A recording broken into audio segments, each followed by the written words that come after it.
que pudimos Buenas trabajar tardes, licenciada. virtualmente, ¿verdad? Sí.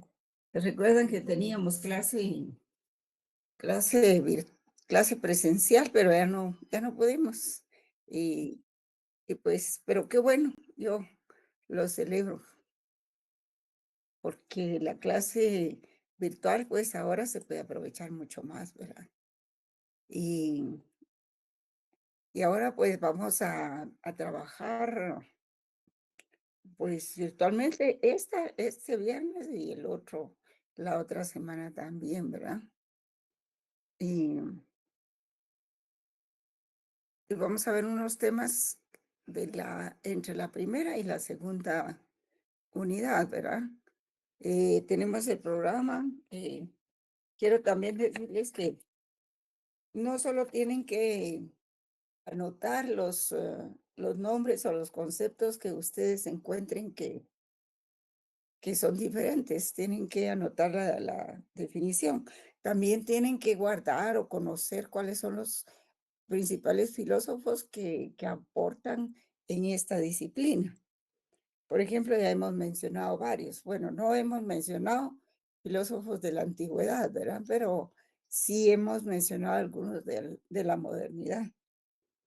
Y los de la antigüedad, pues ustedes ya los conocen porque los han visto en algunos de sus cursos de filosofía propiamente. Entonces, vamos con el contenido de hoy, va a ser lo que se refieren en vamos a ver,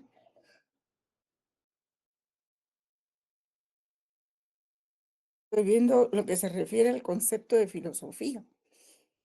Ahí todavía estamos en la primera unidad, jóvenes, quiero ubicarlos, estamos en la primera unidad.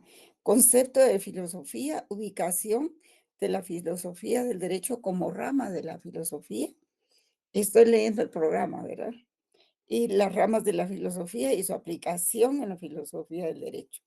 Bueno, ya hemos visto de ontología, lógica, ética, teoría del conocimiento, o sea, la nociología, el método, la semiología, axiología, teleología, antropología filosófica y otras. Si hay alguna duda, por favor, es momento de que la planteen para subsanar algunas omisiones que se hayan dado. Entonces, vamos a desarrollar este día lo que es el concepto de filosofía propiamente, ¿verdad?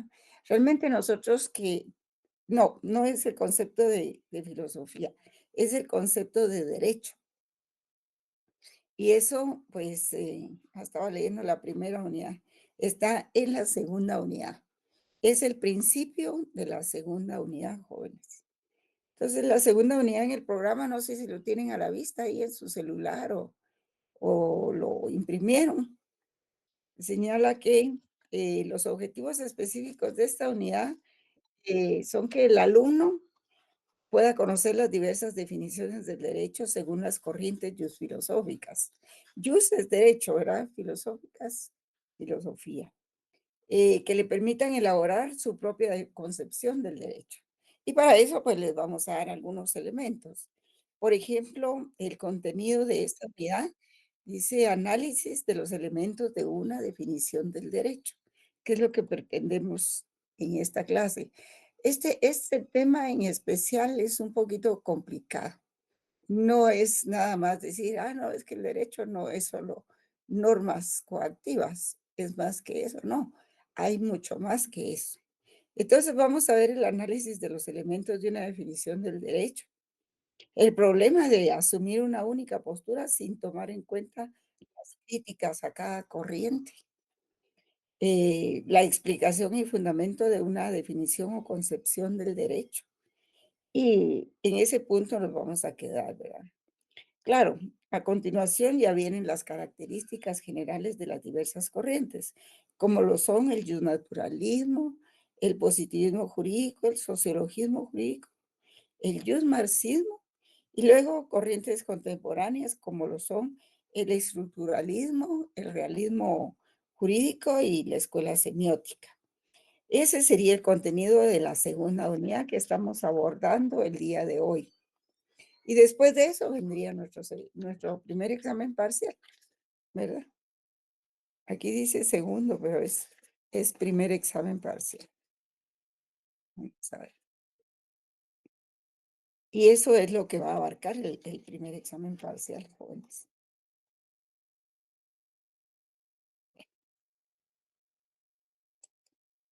Vamos a ver una presentación como siempre, ¿verdad? Y si hay alguien que tenga que ingresar, pues lo vamos a hacer. Así es de que esta y la otra semana nos vamos a ver por la cámara, ¿verdad? Voy a colocar una presentación y me dicen si la logran ver.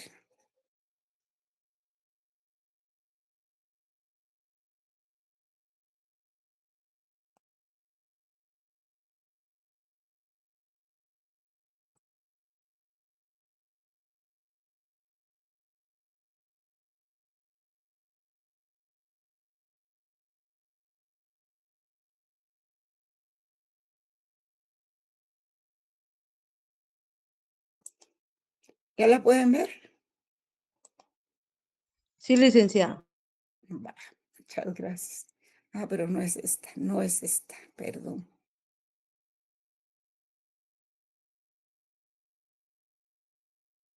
es esta.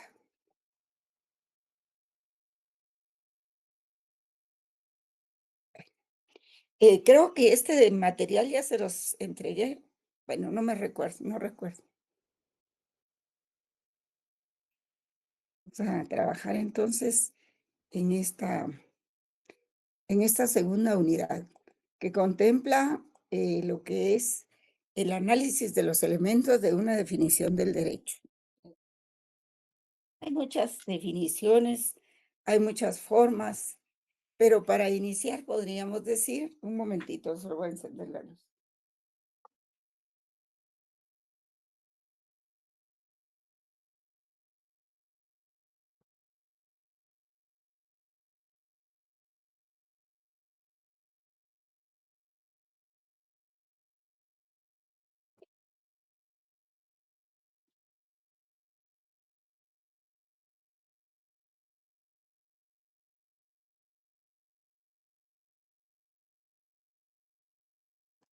Sí, que existen algunas reglas o elementos, ¿verdad?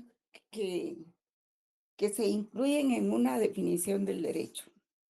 Y ustedes pueden ver ahí, por ejemplo, para hacer una definición del derecho, no basta decir que el derecho es un conjunto de normas imperativas y que además poseen coacción. No, hay mucho más allá que eso, ¿verdad? Y aquí tenemos en la primera filmina algunas reglas para elaborar una definición, ¿verdad? Que esta debe ser breve pero completa, ¿verdad? La definición debe ser breve pero completa, debe ser clara también. Lo definido no debe entrar en la definición. Otra regla es que debe omitir el sentido negativo, ¿verdad? Una definición generalmente debe plantearse en sentido positivo. Resulta igual que cuando se elabora el análisis de una hipótesis, donde uno demuestra si se demostró o no se demostró la hipótesis. Eso hay que hacerlo también en sentido positivo, ¿verdad? Hay que indicar los atributos esenciales del objeto. En este caso, ¿cuáles serían los atributos esenciales? ¿Cuál sería el objeto? Joven. Regular la conducta social. Sí, pero no, pero digamos los atributos esenciales del objeto de análisis en esta sesión sería la definición del derecho, ¿verdad? Eso sería lo que nosotros perseguimos por ahora en esta clase, ¿verdad? Es definir el derecho. Vamos a ver si hay una cantidad de definiciones inmensa, ¿verdad? Vamos a continuar con el tema. Em, ¿Cuál es el objetivo de la definición del derecho, verdad? Pues, como pueden leer ustedes ahí, es indagar sobre la explicación de un concepto desde ángulos distintos. según el tipo de definición pretendida, porque definición de derecho no hay solo una, hay muchas. Y nosotros como abogados tenemos que trabajar con ese panorama, ¿verdad?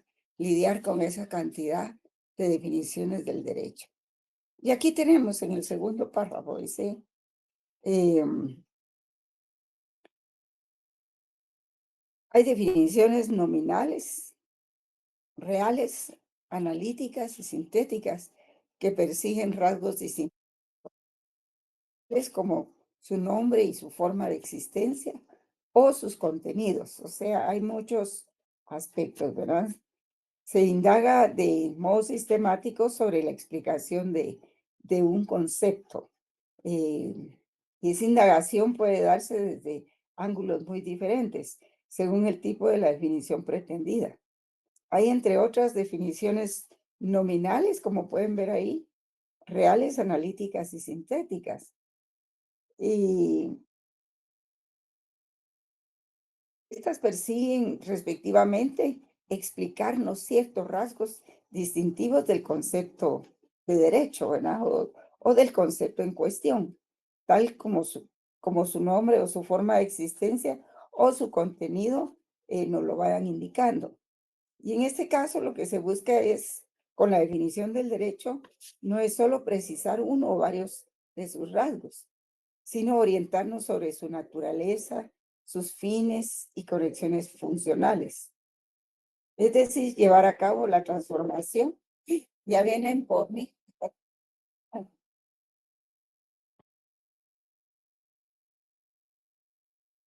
Es decir, llevar a cabo, repito, la transformación de un concepto inexacto y vago empleado en algún ámbito por otro más preciso y exacto que pueda ser usado en la mayoría de las ocasiones en que se usa el concepto, ¿verdad? Pero para alcanzar ese objetivo, en función de lo que estamos reflexionando, pues la definición de derecho ha de establecer, aunque sea de manera resumida, la precisión de varios aspectos.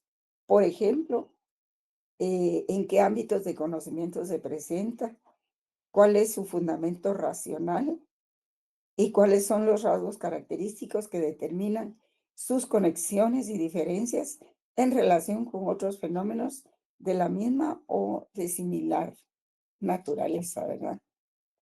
Entonces, como dice ahí el tercer párrafo, es necesario llevar a cabo la transformación de un concepto vago e inexacto a otro preciso y exacto, que pueda ser usado en la mayoría de las ocasiones. Y tener presente que la palabra derecho puede tener diferentes significados e incluso poseer una fuerte carga emocional, ¿verdad? Por ejemplo, cuando alguna persona se ve afectada en sus intereses y dice, es que no hay derecho.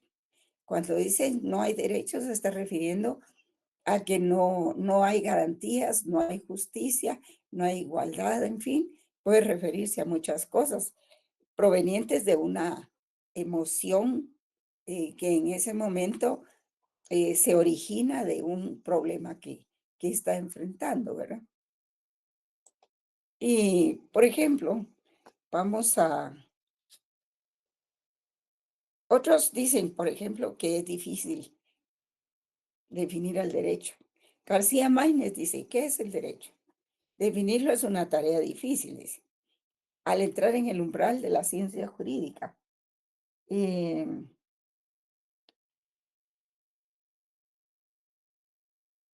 El problema, pues, lógicamente, anterior a los demás de la misma disciplina, es al mismo tiempo el más difícil de todos. Los autores que lo abordan no han conseguido ponerse de acuerdo ni en el género próximo ni en la diferencia específica del concepto, lo que explica, pues, el número increíble de definiciones que existen. Y también la anarquía reinante en esta materia, pues que cada abogado tiene su propia definición, ¿verdad? Cada uno hace su propia definición en un momento determinado.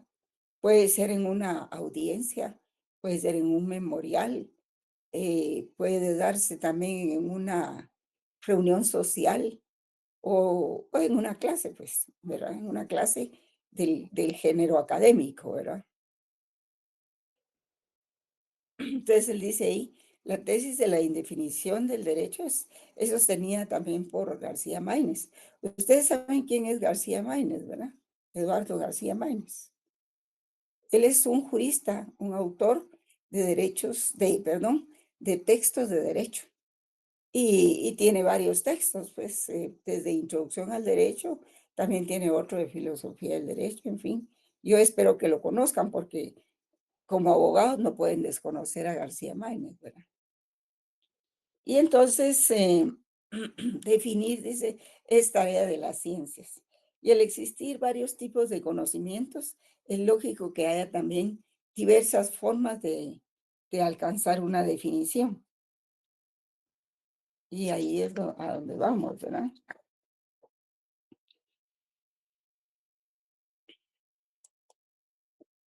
Cuando hemos hablado de Rodolfo Stammler, a ver, ¿dónde vieron ustedes a Rodolfo Stammler? A ver,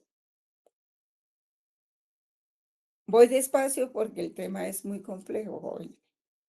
¿No se recuerdan en dónde leyeron las definiciones de Rodolfo Stammler? ¿En qué documento de los que yo les di? Para ser más exacto.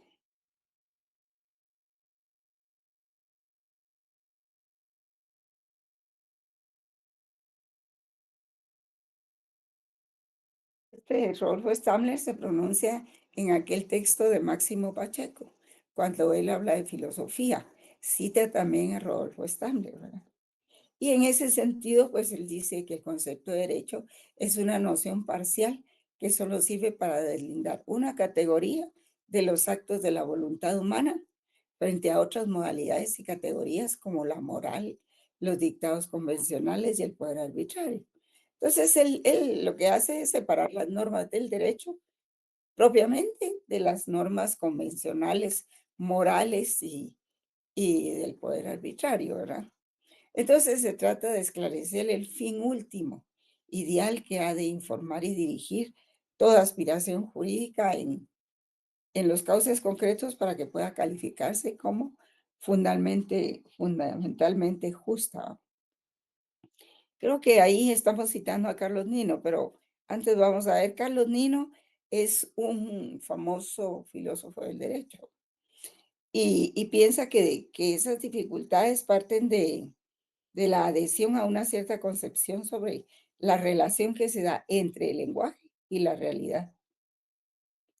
Y esto, dice, impide contar con una idea clara sobre los presupuestos, las técnicas y las consecuencias que han de tenerse en consideración cuando se define una expresión lingüística, en este caso la palabra derecho. Creo que la tenemos más adelante, vamos a ver.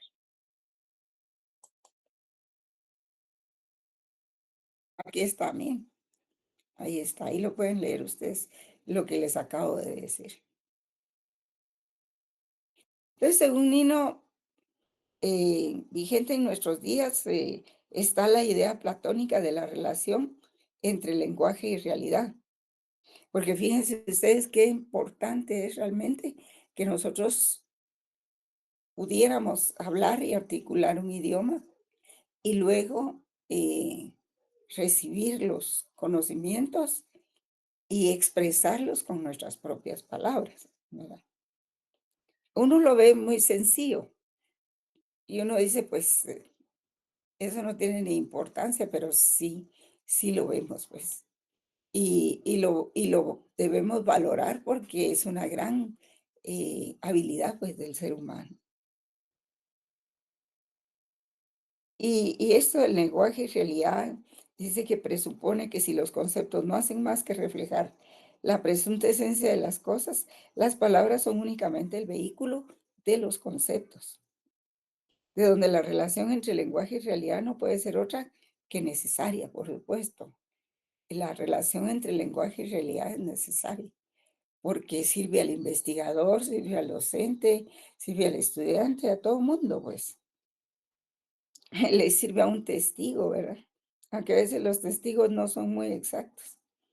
Entonces, al definir se reconoce una realidad. la cual no puede cambiarse ni crearse, pues los conceptos solo detectan aspectos esenciales de esa realidad, esencias que deben estar contenidas ineludiblemente en el concepto. De ahí que este enfoque, también conocido como realismo verbal, este de Nino, ¿verdad? De Carlos Nino, sostenga que hay solo una definición válida para una palabra que se obtiene por intuición intelectual de la naturaleza intrínseca de los fenómenos que se denotan en la expresión, ¿verdad? Entonces, el realismo verbal, que es otra corriente, ¿verdad? Hace del trabajo de las definiciones una tarea de simple reconocimiento de ciertos aspectos esenciales de la realidad. Pero ¿cuáles? ¿Cómo no hacer de esta labor definitoria un ejercicio intelectual sumamente subjetivo? ¿Quién posee el monopolio de la verdad para decirnos que una persona sí captó el concepto y otra no? Ese aspecto esencial de la realidad. ¿Sí captó o no captó ese aspecto esencial de la realidad? ¿Qué criterio objetivo se usará para distinguir lo esencial de aquello que no lo es?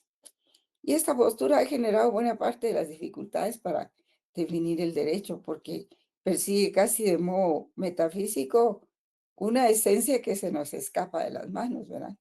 Que nos indicará cuál es la definición única de lo jurídico.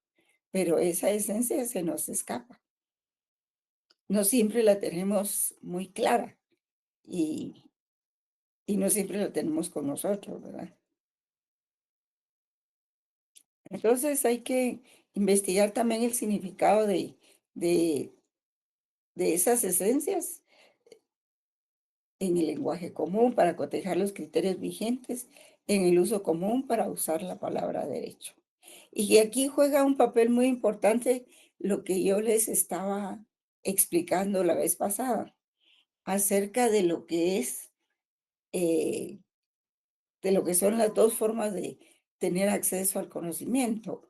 Una es la doxa y otra es la episteme, que también estas se relacionan con el conocimiento racional, o sea, el racionalismo y el empirismo. El, el conocimiento empírico es la experiencia obtenida a través de los años. Cuando un niño o un bebé nace, pues su mundo lo es su mamá y los aspectos más cercanos que tiene.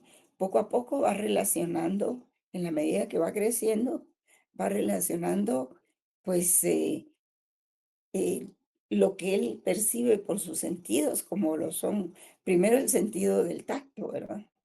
El sentido del olfato, luego probablemente será el sentido de la vista. Y entonces él va acumulando experiencias de conocimientos mientras crece. Llega a los 7 años, ya está en posibilidades, pues, de ver las cosas por fin, de verlas por primera vez, ¿verdad? Y no digamos ya a los 12 y a los 15 cuando está en posibilidades de hacer sus propios juicios acerca de toda esa naturaleza que él conoció desde que nació. Y llega adulto, llega a los 20 años, 23, y está en posibilidades de elaborar sus propias definiciones, ¿verdad? Diferente que con los racionalistas, porque los racionalistas dicen que nosotros ya tenemos, eh, ya venimos con conocimientos generales sobre todas las cosas, y eso no es así. La verdad es de que es más objetivo el conocimiento por medio de la experiencia, porque se va acumulando una serie de conocimientos por medio de nuestra percepción de los sentidos, que tener una definición ya exacta o definiciones o teorías cuando ya estamos grandes. ¿Qué tal si esas teorías son equivocadas? Bueno, entonces, aún esas teorías se van haciendo de la experiencia de todos los días, ¿verdad? Entonces, si ustedes me preguntan, por ejemplo, ¿cuál es mi punto de vista acerca del racionalismo y del idealismo? Pues yo diría que nos tenemos que basar en el conocimiento empírico al principio, para luego llegar al conocimiento eh, científico posteriormente, acumulando experiencia, ¿verdad? Entonces, evidentemente, pues Nino contra toda esa postura realista que acabamos de explicar en la Filmín, acepta el convencionalismo verbal. Esto significa que acepta el enfoque que postula que la relación entre el lenguaje y la realidad es arbitrariamente establecida por los seres humanos. Aunque exista al respecto un acuerdo consuetudinario para el uso de ese lenguaje que evita confusiones, ¿verdad? Eh, Así las cosas solo tienen propiedades esenciales, se tienen propiedades esenciales en la medida en que los hombres hagan de esas propiedades esenciales condiciones necesarias para el uso de la palabra, ya sea derecho u otra palabra. Por supuesto que eso puede variar, esa decisión puede variar. Y así, al hacer frente a una palabra como derecho, resulta útil darle un significado si lo que pretendemos es describir los fenómenos implicados por tal definición o por tal expresión. Igualmente, y sin perjuicio de elaborar un concepto original o más preciso de la palabra, debe investigarse el significado de la misma en el lenguaje común, lo que nos ayudará a descubrir distinciones conceptuales importantes que se presuponen sin tener conciencia de ellos y cuyo desprecio, insiste Nino, puede provocar pseudo cuestiones filosóficas. De modo que Nino dice textualmente que la caracterización del concepto de derecho se desplazará de la oscura y vana búsqueda de la naturaleza o esencia del derecho a la investigación sobre los criterios vigentes en el uso común para usar la palabra derecho.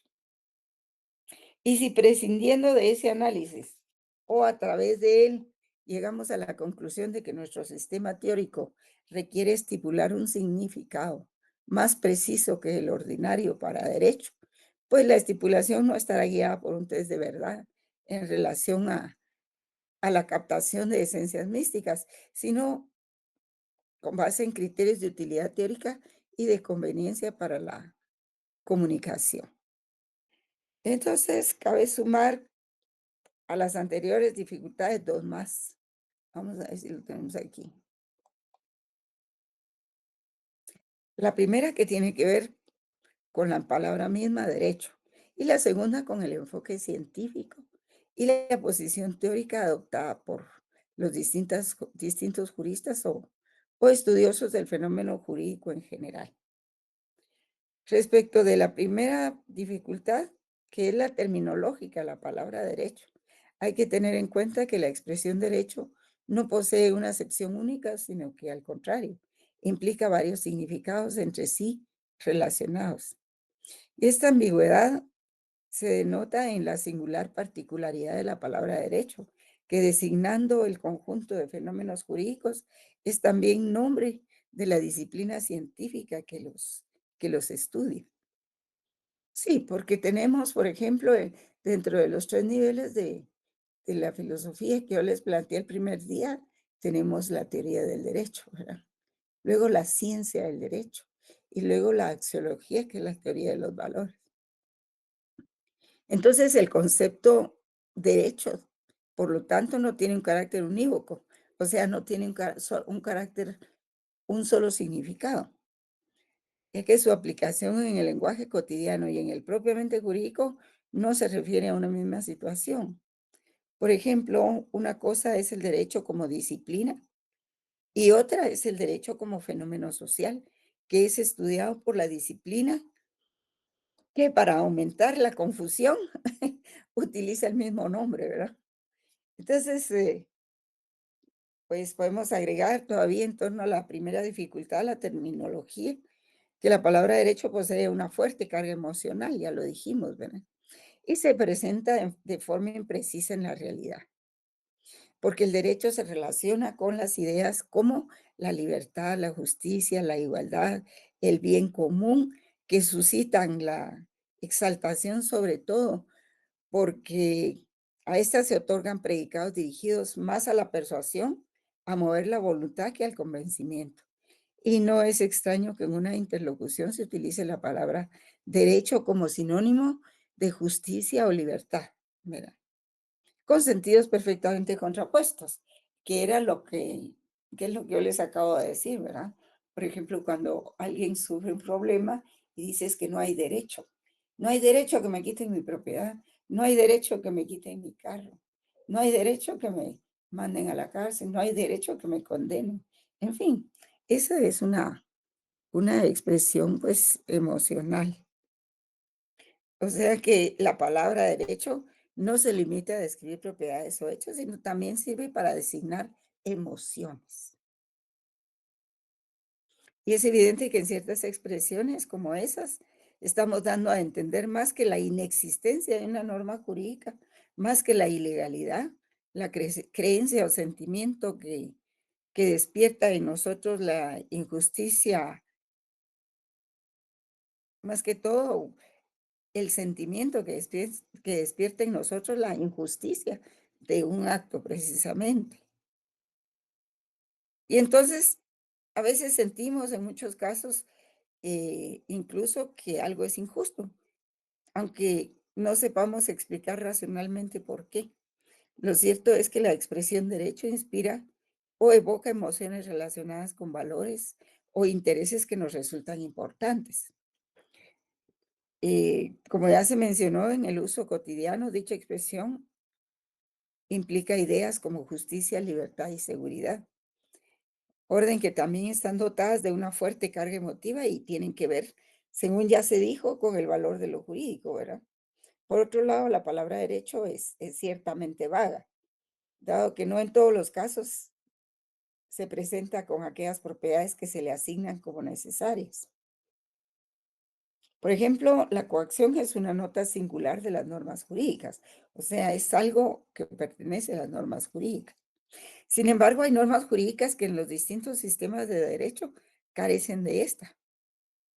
Y esas normas imperfectas por carecer de coacción o, perdón, y esas normas imperfectas aún contempladas en el orden jurídico no son legítimamente jurídicas por carecer de coacción o sanción expresa, sino que son legítimamente normas del derecho, aunque no tengan, no conlleven una coacción. O sea que la coacción no es lo único que caracteriza a la norma jurídica, ¿verdad? Entonces, ya vamos a ver cuáles son,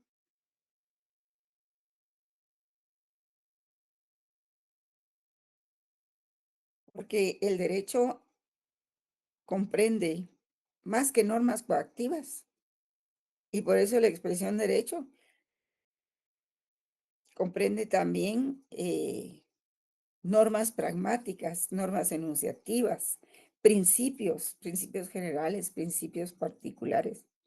Es decir, que esas normas de suyo carecen de sanción específica. No obstante, se encuadran en un ordenamiento jurídico coactivo concebido como un todo. Por ejemplo, veamos el Código Penal. El Código Penal se caracteriza por su coacción. Vamos a pasar la filmina porque si no se van a quedar atrás. Mira, ahí pueden ver ustedes lo que acabo de plantearles. Todo el Código Penal no tiene principios generales. ¿Tiene o no tiene principios generales? Claro que los tiene. Y esos principios no son normas coactivas, pero coexisten con el resto de normas coactivas que son contempladas en el Código Penal como delitos, ¿verdad? Comportamientos ilícitos.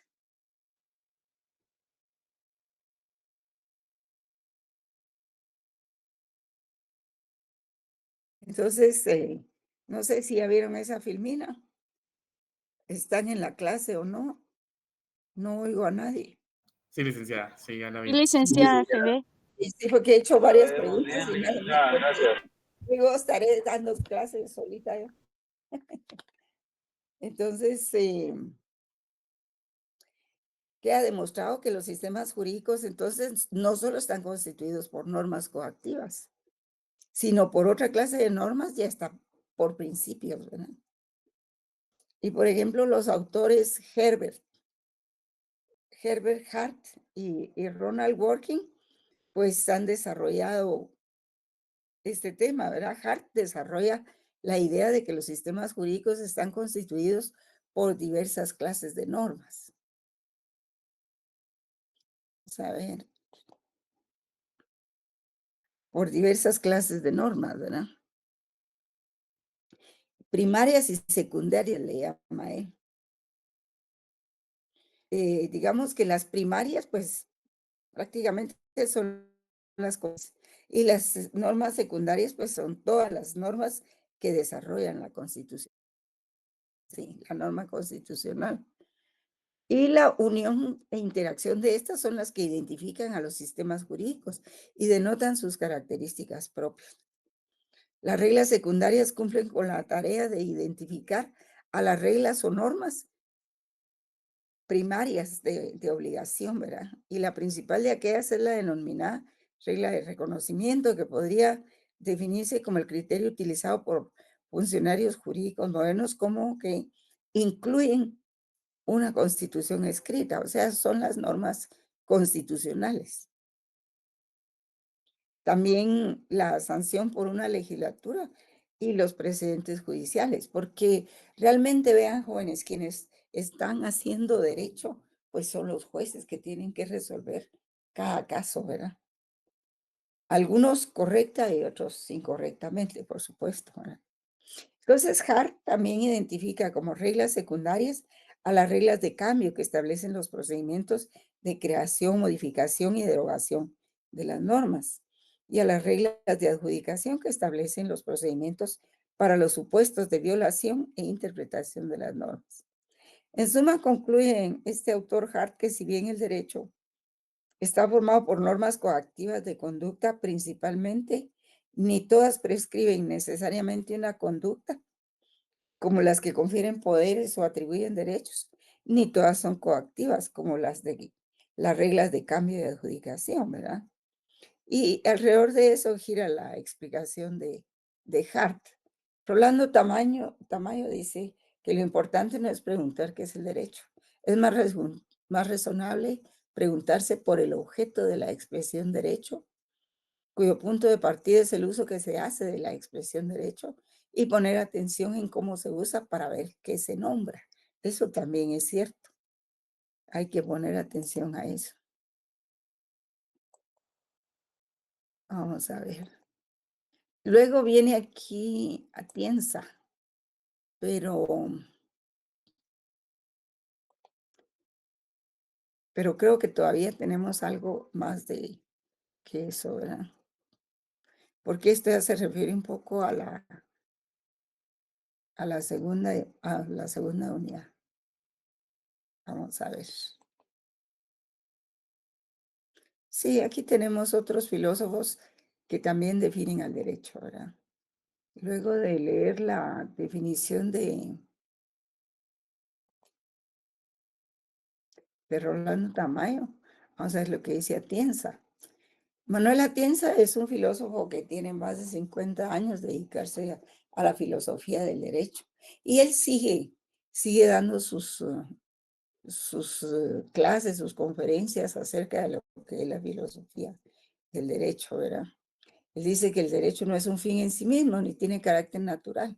Más bien es un instrumento de invención humana que debemos moldear y utilizar inteligentemente para alcanzar propósitos que van más allá del derecho. Por ejemplo, alcanzar la paz, cierta paz. Y este es un fin teleológico, ¿verdad?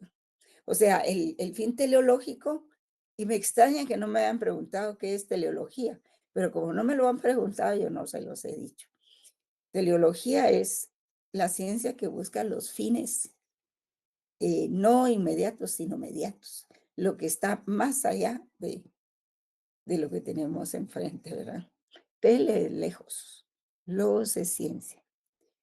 Entonces, estos propósitos son importantes. Miren ustedes, por ejemplo, ahorita que está la paz que se está negociando entre Estados Unidos y Rusia, y aparentemente también Ucrania, ¿verdad? Y ahora los países de Europa piden estar presentes porque ellos también dieron ayuda para, para Ucrania. Entonces ellos también quieren estar presentes. Y no que los protagonistas sean solo el presidente de Estados Unidos y el presidente de Rusia, ¿verdad?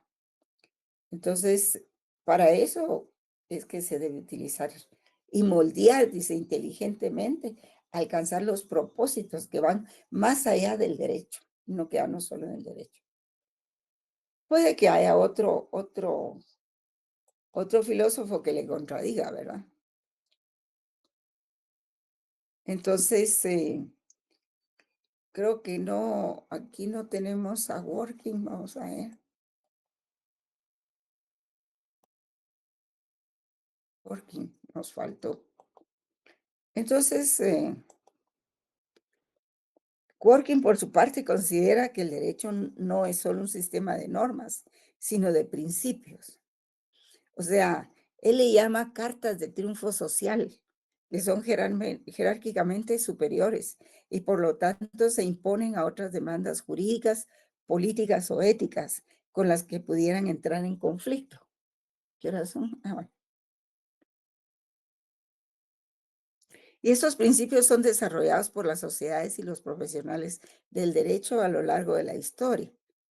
Y Working señala, por ejemplo, cuando los juristas razonan o disputan acerca de derechos y obligaciones legales, particularmente en esos casos dificultosos, donde los problemas que se les plantean a propósito de estos conceptos parecen más agudos. Hacen uso de pautas que no funcionan como normas jurídicas, sino funcionan en calidad de principios, directrices o normas de otra clase, ¿verdad? Por ejemplo, el la Declaración de los Derechos Humanos del Hombre y del Ciudadano. Esas son cartas de triunfo, pero esos son derechos también, eso es derecho y es derecho natural. Entonces, a veces es preciso invocar esas normas, que son normas, probablemente no como las que conocemos en el Código Penal y todo eso, pero siempre son normas, pero son normas de muy alto nivel eh, humanístico, por decirlo así, ¿verdad? Y también es derecho, de otro nivel, pero lo es. Y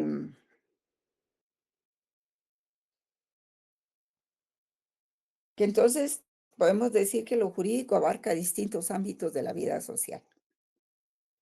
Es lógico de que su estudio se ocupe en distintas ciencias sociales, como lo es también que a cada ciencia social le importará un aspecto especial de lo jurídico, ¿verdad? Por ejemplo, el enfoque de la sociología, la antropología o la historia aplicadas a los fenómenos jurídicos va a propiciar sus respectivas definiciones, predicando el enfoque ya sociológico, ya sea el antropológico o el histórico de derecho. Y dichas definiciones variarán, pues sí, varían, ¿verdad?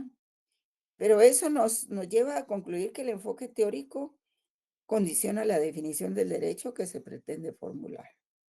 Y la postura teórica, pues, es asimismo determinante y también condicionará el contenido de la definición. ¿Por qué? Cada ciencia social comprende diferentes corrientes de pensamiento, por supuesto, distintas posiciones teóricas que no son otra cosa que construcciones intelectuales que pretenden explicar desde sus hipótesis el fenómeno o fenómenos de que se ocupan, utilizando presupuestos similares, análogos y hasta contrapuestos. Al igual que como sucede con la ciencia jurídica, la sociología, la antropología y la psicología implican múltiples posturas teóricas que en función de sus propios presupuestos teóricos definirán, en este caso, al derecho. Pues sí. Si le preguntamos a un antropólogo qué es el derecho, nos dará su definición poniendo de manifiesto, pues, el aspecto antropológico, ¿verdad? Y lo mismo sucede con un psicólogo, un sociólogo. Muchas de esas definiciones coincidirán en algunos rasgos o diferirán diametralmente, ¿verdad? Según tendremos ocasión de ver en posteriores. Vamos a ver otros ejemplos. Pues, lo que sí podemos concluir es que no solo el enfoque científico, sino la postura teórica o cada postura, va ponderando más algunos aspectos que otros, ¿verdad? Y lo que va a influir determinantemente en la definición del derecho. Y esta definición trata la posición teórica, obviamente, que ha condicionado el concepto o predicado del concepto en cuestión. Como decía el doctor Rodolfo Vigo en la presentación, en el video que les puse, ¿verdad? Dime qué piensas del derecho y te diré qué clase de jurista eres. Si eres positivista, si eres un naturalista. Pero eso todavía es temprano para ustedes. Entonces, el origen de la gran diversidad de definiciones del derecho dentro del derecho está estrechamente relacionado, según se puede entender ahora, con la postura teórica adoptada por quien expone la definición respectiva, ¿verdad?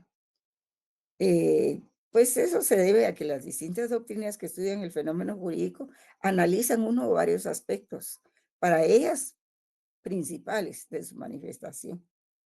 Sí, porque el positivismo jurídico pone de manifiesto lo que es la ley escrita, por ejemplo, distinto del naturalismo. Y puede suceder también que esas doctrinas enfoquen ciertos aspectos de ese mismo fenómeno que les parezcan lo más importantes o esenciales. Y la raíz de esa disquisición, por decirlo así, o de ese disentimiento, como lo dice Villoro Toranzo, otro famoso filósofo, se debe a que se han propuesto nociones del derecho que resaltan un aspecto del mismo o niegan, o por lo menos disminuyen la importancia de los demás aspectos. Y el porqué de este fenómeno, de por qué esta unilateralidad, por decirlo así, de los puntos de vista, pues eso hay que buscarlo en las filosofías que defienden los juristas, los diferentes. Ahora, no es lo mismo filosofía del derecho para filósofos que filosofía del derecho para juristas. Para juristas es diferente, ¿verdad? Entonces, la búsqueda de una sola definición, pues, adquiere caracteres de un caos conceptual y hasta de prueba contundente respecto de la esencia del derecho. Y todo eso se muestra equivocado. Resulta fácil explicar y justificar que cada escuela o ciencia analice el fenómeno jurídico desde las aristas que racionalmente les parezcan más trascendentes. Sin embargo, no significa que estas aristas sean las únicas importantes del derecho, que esa posición sea excluyente o definitiva en relación con otras. Esta circunstancia, pues, denota que los logros científicos, tanto en las ciencias sociales como en las naturales, son producto del análisis constante y no dogmático de las distintas facetas de los problemas que plantean, procurando de esa manera pequeñas o grandes contribuciones que permitan alcanzar más que verdades absolutas, posiciones superadoras de otras en la escala infinita del conocimiento humano. Es decir, que el derecho, y de ahí buena parte de las dificultades de su comprensión y definición, no se manifiestan unívocamente, o sea, no tienen un solo significado, ni en lo terminológico ni en lo epistemológico, ya que su naturaleza es variada y compleja. Vamos a ver un poquito aquí las. Sí, aquí dice Atienza los enfoques sobre el derecho, dice, hay uno estructural, que es el que estudia el normativismo jurídico propiamente, el funcional, que es el que estudia el realismo jurídico, lo que se da en la realidad, ¿verdad? Hasta ese aspecto emocional de que yo les hablaba. El valorativo, que es el derecho natural, son los valores del derecho, la justicia, el bien social, la seguridad jurídica. Y la técnica, ¿verdad? La técnica que es la que estudia, pues, la forma como se realiza el derecho, que se incluye dentro de ella la argumentación. O sea, que una de las partes de la técnica es la argumentación jurídica. Y el derecho, pues, es una técnica cada vez más compleja, pero siempre notablemente deficiente para la resolución de los conflictos sociales. Porque, ¿qué es al final lo que persigue el derecho, jóvenes? ¿Cuál es su fin teleológico? A ver si entendimos ahora. ¿Cuál es su fin teleológico, joven? La búsqueda de la verdad, licenciada, considero yo. Sí, la búsqueda de de la verdad, ¿verdad? Pero también es la búsqueda de la paz, ¿verdad? La resolución de los conflictos sociales. Esos son sus fines teleológicos, o sea, los fines que están más allá de todo. Entonces, estamos ante una realidad que nos presenta como fenómeno único el derecho, pero que tiene un contenido complejo, tiene una forma multidimensional. Y entonces negar el contenido complejo del derecho, porque en la realidad se manifiesta como un todo, es en buena medida causar confusiones, ¿verdad? Y si el derecho es un todo de contenido complejo, como cualquier todo que se traduce en dimensiones distintas, pero complementadas, unidas, entrelazadas en lo fundamental, es claro que toda esa complejidad dificulta su comprensión, pero de ninguna manera la hace imposible, ¿verdad? Si, si nosotros discriminamos y ordenamos con cuidado los datos que nos aporta el acercamiento empírico y profesional, podemos concluir que el derecho se manifiesta como un todo multidimensional, complejo del que se advierten tres aspectos distintos y complementarios, a saber, ¿verdad? Cómo sus dimensiones, en primer lugar, como hecho social, en segundo lugar, como norma jurídica, y en tercer lugar, como valores, ¿verdad? Sí. Entonces, vamos a ver aquí. Y aquí ya vamos, después de esa definición, pues vamos entrando a los enfoques sobre el derecho, ¿verdad? Y a las conclusiones del tema que estábamos viendo, ¿verdad? Por ejemplo, la orientación positivista del derecho, ¿verdad? Que el derecho como tal es independiente de otros ámbitos, como la ética. Aquí avance con la orientación formalista que se relaciona con la orientación positivista, la forma del derecho, ¿verdad? Pues esta concepción tiende a buscar los fundamentos de la lógica jurídica, que tiende a una axiomatización de la ciencia del derecho. O sea, a observar los axiomas, aquellos que nos decía eh, este autor García Máinez, ¿verdad? Bueno, la verdad que los axiomas provienen de la lógica jurídica y yo los invito a que hoy, después de clase, busquen los axiomas de la lógica jurídica. Y para orientarlos les voy a decir el primero, el de identidad, ¿verdad? Búsquenlos, por favor, para, para poder adentrarse más en el tema. También está la orientación historicista del derecho, pues es el origen de las normas jurídicas. La orientación naturalista del derecho, que puede ser comprendida en función de los postulados capitales del naturalismo, como el valor intrínseco del derecho, que es la justicia, ¿verdad? Y la orientación teológica del derecho, que coincide con las posiciones referidas a la religión y a las deidades, ¿verdad? Está la orientación axiológica también del derecho, que la ciencia del derecho se basa en la teoría del valor, ¿verdad? Ahora,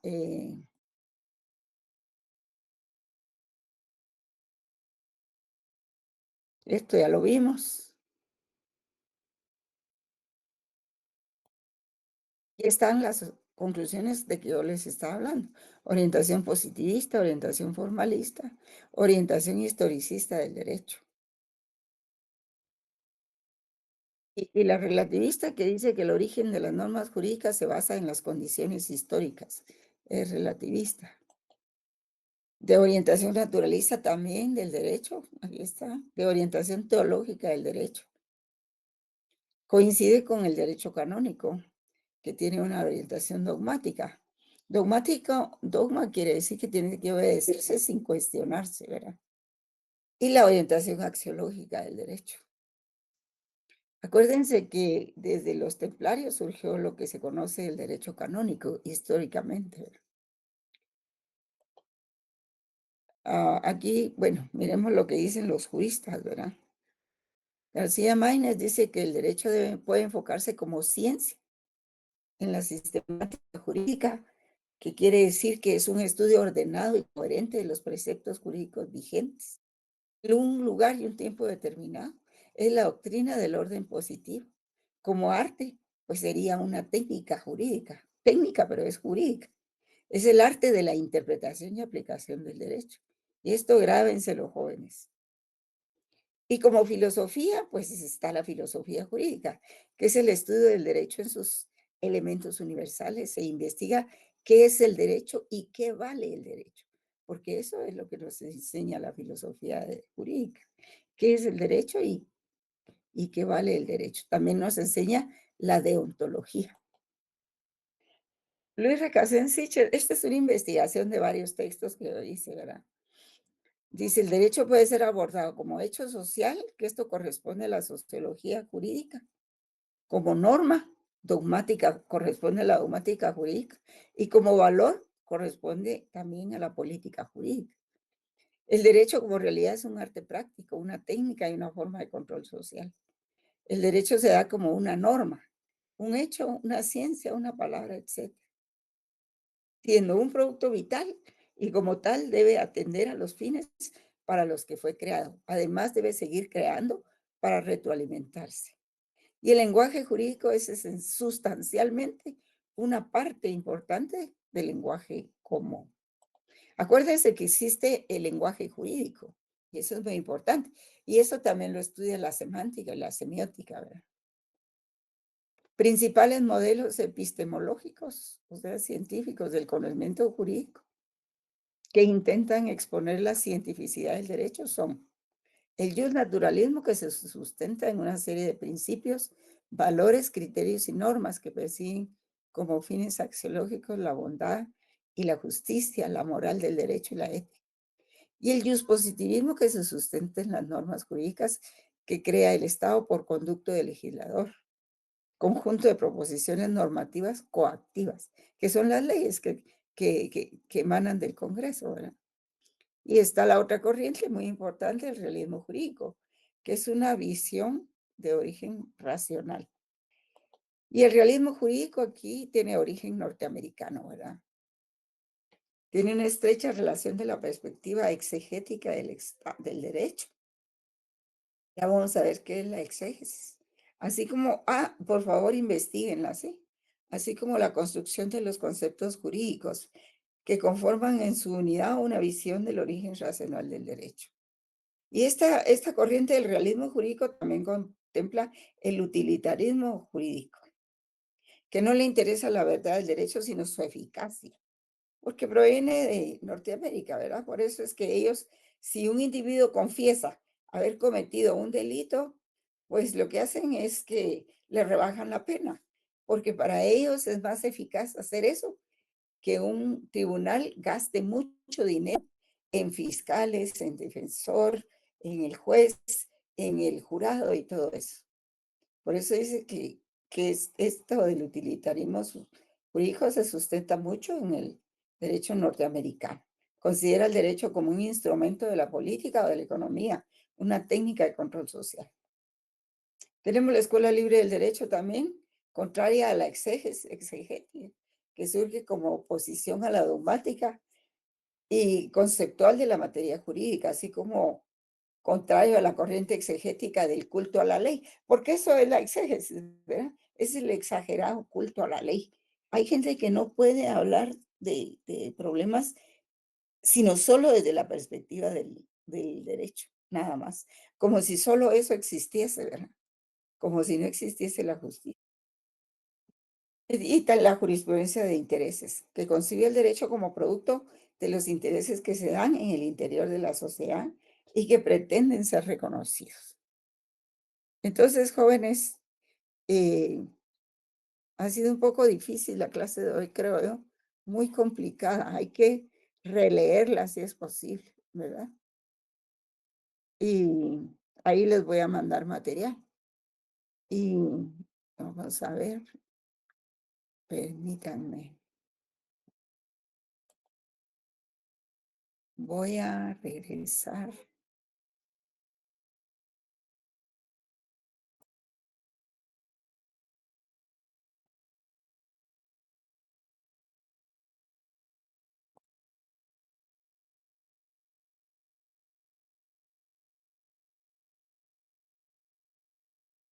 ¿Cómo hago para regresar a la clase, jóvenes? Ah, aquí está. Aquí está, se me había. Ahí estamos. Entonces, vean ustedes que no es fácil definir al derecho. Es sumamente complejo. Pero el abogado que maneja todas estas aristas sí entiende lo que es la filosofía del derecho. Yo quería hacerles un anuncio que no sé si, que tenemos la colaboración de un profesor auxiliar. Él, él está aquí presente con nosotros y se llama Kimber Martínez. Así es de que él también da clases en la Universidad de San Carlos y, y pues nos va a apoyar en lo que se pueda, ¿verdad? En lo que podamos molestarlo y él pueda auxiliarnos. Así es de que ahí lo tenemos, aquí está el, el profesor, aquí está. Buenas tardes, Sí, jóvenes. está en pantalla. Ahí está. Buenas Sí, tardes, mucho gusto a todos. Lamentablemente, pues no hemos tenido la oportunidad de tener una clase presencial, pero me sí. presento. Ahí, pues, tal vez me han visto en la clase de mercantil para los que lleven el curso y estoy encantado en poderles ayudar en lo que necesiten, si tienen algún inconveniente, algún problema, si necesitan algún favor, si necesitan que se les explique algo, algún tema del curso, pues se pueden abocar a mi persona y yo con mucho gusto, pues les puedo apoyar. También estoy en el grupo de la sección en WhatsApp y si tienen dudas, pues me pueden escribir y Muy esperamos bien. vernos nuevamente, pues en clase. Ajá. Sí, Gracias. estamos esperando la clase presencial, pero ya vieron ustedes que el miércoles ya no se pudo. Y por lo visto vamos a pasarnos la siguiente semana tampoco sin tener clase presencial, lo cual pues es importante, ¿verdad? Presentarse personalmente. Pero ahí está, muchas gracias, mi estimado Kimber, que estamos aquí presentándolo y ya saben ustedes, mis alumnos distinguidos, que pueden abocarse con él para cualquier problema que tengan. Muy bien, jóvenes, dejamos aquí. Sí, Evelyn. Evelyn. Buenas tardes, licenciada. Sí, Disculpe buenas la tardes. molestia. Fíjese que yo solo le quería hacer una pregunta. ¿Todavía no han hecho grupos o ya hay algún Fíjese que grupo? yo esa dinámica estaba por cambiarla, digamos, eh, como no tenemos tema, pues yo me proponía que ustedes hicieran un análisis de las sentencias de la Corte de Constitucionalidad. Pero como para eso no se necesitan 15 ni 20 personas, se podían organizar en grupos de 5, ¿verdad? En grupos de 5 y tomar una sentencia determinada y hacerle el análisis desde el punto de vista, pues, de la justicia, de la moral, de la ética incluso, ¿verdad? Para poder salir, pero tienen que tomar la iniciativa, jóvenes, porque los trabajos están a cargo de ustedes y esa calificación se va a dar en el segundo parcial. Pero sí es bueno que usted pregunte por eso, porque yo los veo muy pasivos y que no se han organizado. Así es de que espero sus noticias. Gracias, estamos, licenciada. estamos ahí esperando, pero esa parte corresponde que ustedes la organicen, ¿verdad? Y si no se llega a concretar nada, pues entonces yo hago el examen de 40 puntos, ¿verdad? Que Eric, Sí, quería hablar licenciada, con es usted. que el profesor Kimber dijo que había un grupo de clase de filosofía en WhatsApp. Yo en ese grupo no estoy. No sé si me podrían pasar el link de WhatsApp porque no tengo entendido si uno. Ay, Todavía no hay ningún grupo de WhatsApp, únicamente el oficial, que sería de la sección. ajá. Por ahí Fíjate pues nos que, hemos puesto en contacto. Kimber, fíjate, Todavía no se han organizado los grupos. sí, fíjate que esa de las secciones donde están todas las secciones, ¿no? Que es lo único que Eh, hizo la facultad ahora, crear un grupo para todas las secciones. O sea, no hay un para, específico para para las. todas las clases. Para todas las clases Sí, para es todas el las Meet. clases. Un grupo de la sección para todas las clases. En esa pues ya he estado mandando la información. Pero grupo Este como tal para el curso de filosofía no hay todavía. y ustedes ¿Será que tienen tú que lo hacer podrías sus crear propios. como, será que tú lo podrías crear, Kimber? Sí, aunque también quería consultar con respecto al trabajo, licenciada, si Sí. podemos, si no hay algún grupo oficial todavía, licenciada, de los No, asignados. no, No, ¿verdad? todavía no Porque, tengo por ningún grupo. ejemplo, yo para llevar el control también se podrían hacer los grupos y que me manden un listado para tener en cuenta Exactamente, si trabajan, ya que, pues, para que no vaya sobre 30 puntos el examen, ¿verdad? Y para que exacto, empiecen a sí, trabajar los compañeros. sí. Sí, miren, la metodología es de que ustedes se organizan, hacen su grupo, eligen su coordinador y luego nos pasan a nosotros el listado de cada grupo. Cada coordinador nos pasa el listado de cada grupo, ¿verdad? Entonces, aquí por medio del profesor Kimber, y entonces ya nosotros, pues lo tenemos ahí. Ustedes tienen que conseguir una sentencia de la Corte de Constitucionalidad y analizarla, ¿verdad? Ese sería su trabajo, básicamente. No sé si hay alguna otra pregunta por ahí. ¿Alguien había? ¿No? Carla Garnica. Gracias, Sí, licenciada. Carla. Buenas tardes. Solamente con Sí. una consulta, yo recuerdo que el primer día, pero ya llegué tarde, había un glosario que usted estaba mencionando. No sé Ah, no, si se podría. el glosario es algo diferente. El glosario es una tarea que cada quien tiene que hacer en lo personal, ¿verdad? Hacer su glosario de palabras que, que contenga el curso de filosofía, pero eso es para cada quien en lo personal. Diferente es el trabajo de grupo, Ah, porque muy bien. ahí ¿Y ese se lo entrega hasta el final del curso entonces o? en el programa está como una de las actividades de la clase está elaborar un glosario, pero eso es personal, ¿verdad? De las palabras que ustedes vean que no, que son de difícil explicación, ¿verdad? De los conceptos y todo. Bueno, jóvenes, yo les voy Licenciada, a rogar que sean perdone, rápidos, porque ¿hay ya alguna vamos. tarea pendiente o solo la que tendríamos que hacer de la que usted acaba de decir? Hay tareas pendientes, solo es el glosario, pero el glosario Gracias.